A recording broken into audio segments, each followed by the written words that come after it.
What is up, guys? Welcome back to another video. Today we're going to be upgrading the whole fuel system on the e36 ready for the JZ, because obviously it's going to be using a lot more fuel. And these are the parts that we're going to be fitting. So we have a little fuel pressure regulator here.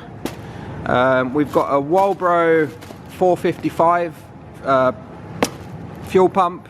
This one's quite a powerful one. It should be more than enough for what we want. It does E85 as well, but we're only going to be running 99 octane. We have a inline fuel filter here as well, just a small one, do the job.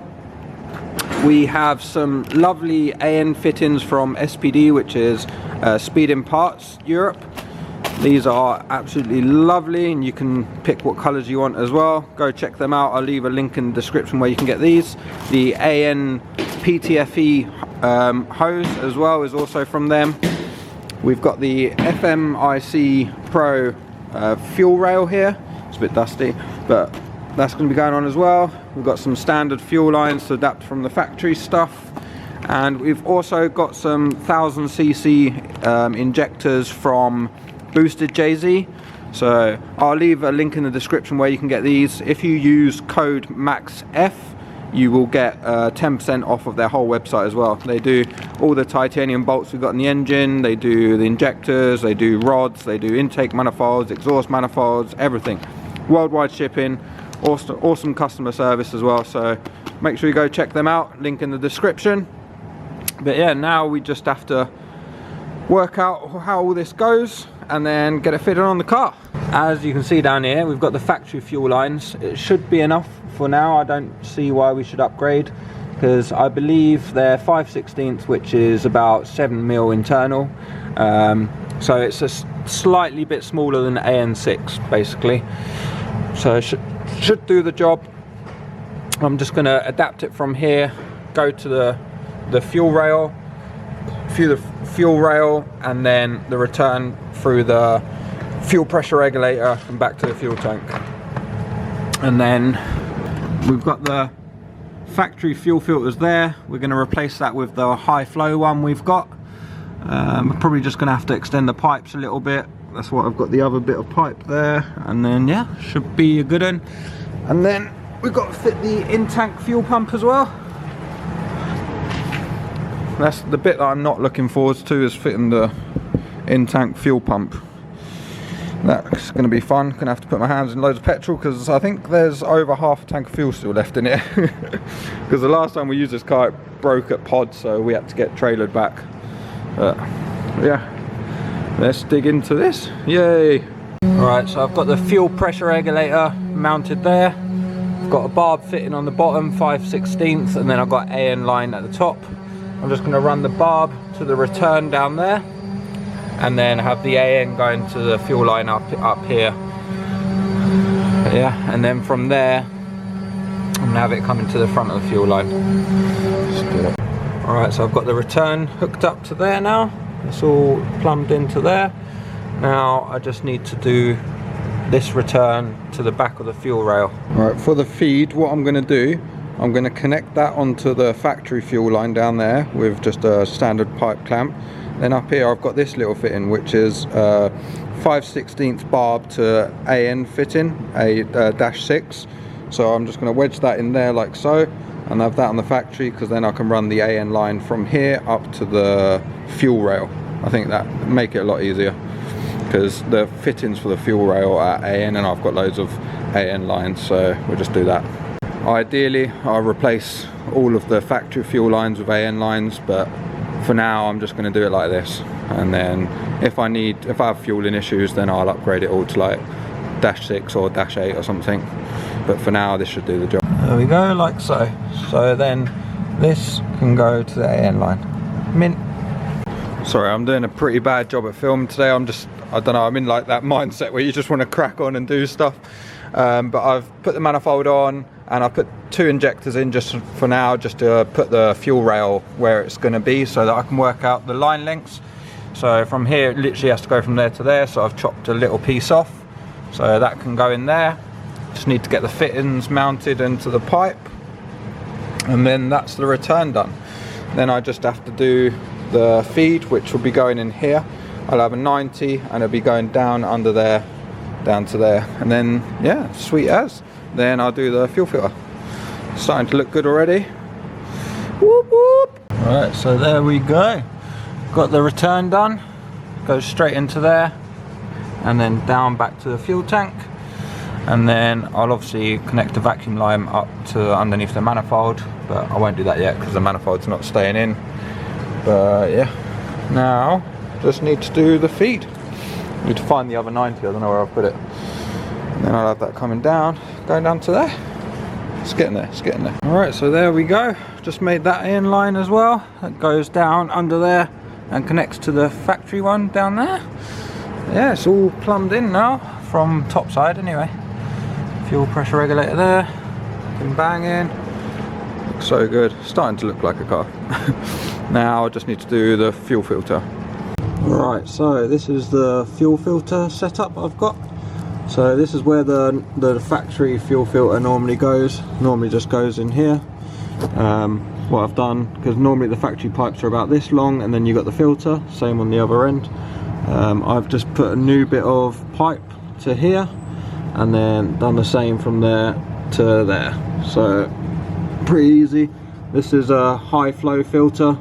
I think it does like 100 microns or something in filtering. Yeah. Comes with a bracket as well that I still need to mount. I'll probably do that in a bit. Do that off camera, that'd be boring. But yeah, it's just a little clip bracket. Yeah, looking mint. Got fuel all over me. Lovely jubbly. Probably high as a kite right now, but yes. I think what I'm gonna do, I'm gonna put a slit down this, or I'll try and slide it off. No, actually, I'm gonna put a slit in it.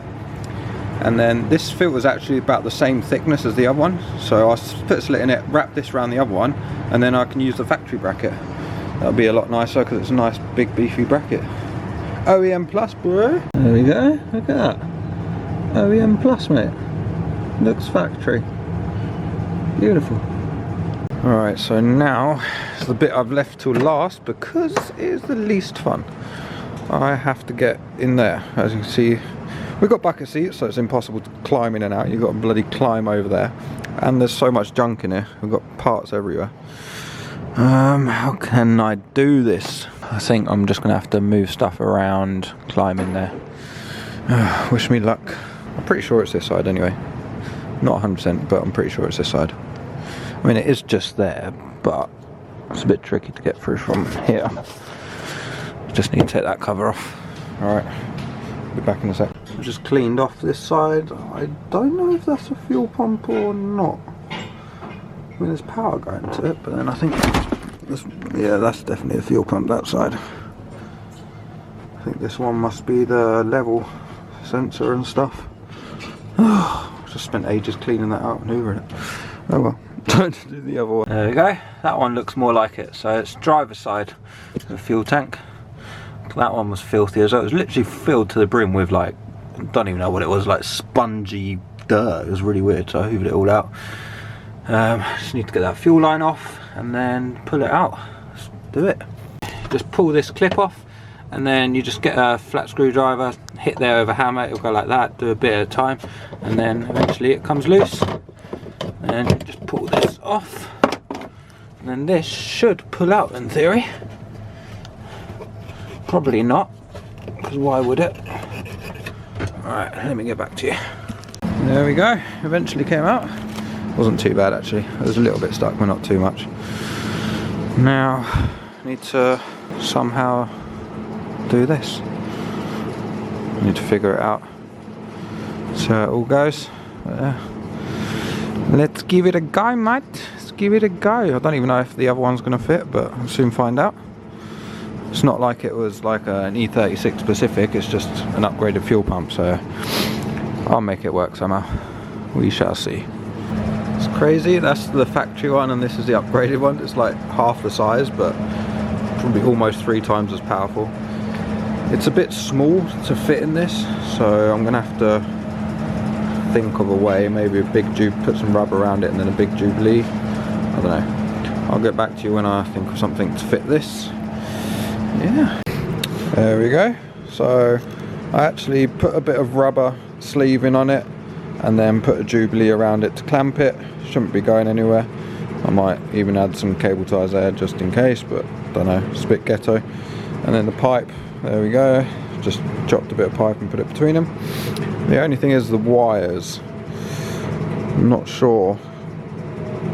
I might chop them and then solder them to them plugs. I'm not sure, yeah, I'll figure that out in a bit. Alright, so I don't know where I left off last, but this...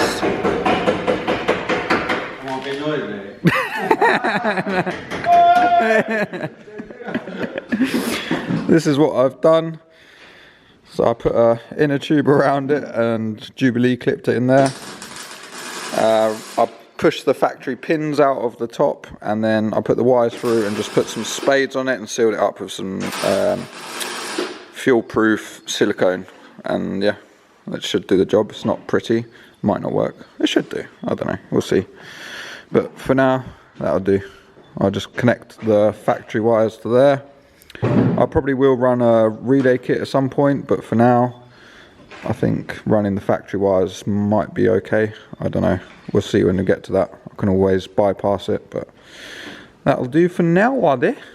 Let's install this back in the car. I've also marked in there what one's the positive side, so I don't get confused. Let's do it. Right, so that is going to be it for the fueling system for now. It's all done. I obviously can't bolt it all up finally because I've still got to take the manifold off to finishing the wiring. I'll be finishing the wiring next week and hopefully starting her up next week, which should be exciting. So one of the next videos will be first start, hopefully, as long as I've got the base mount correct. But yeah, it's getting there. Currently just repainting the valve covers, just done the metallic base coat, and then I'm going to do the orange candy again. Ross is obviously working on his diff again. The diff king at work. Today is actually nothing broken. He's just upgrading the bolts from the inverted Torx to Allen head ones because it's so much nicer, easier to take on and off. So Ross is doing that. Blake is stripping his car as usual. He's decided to do the bay shave now. He's dimpling out all of the little holes and then filling them in with a little plate like so, and yeah, just welding them in, little cutouts, looking sick. Fill the hole.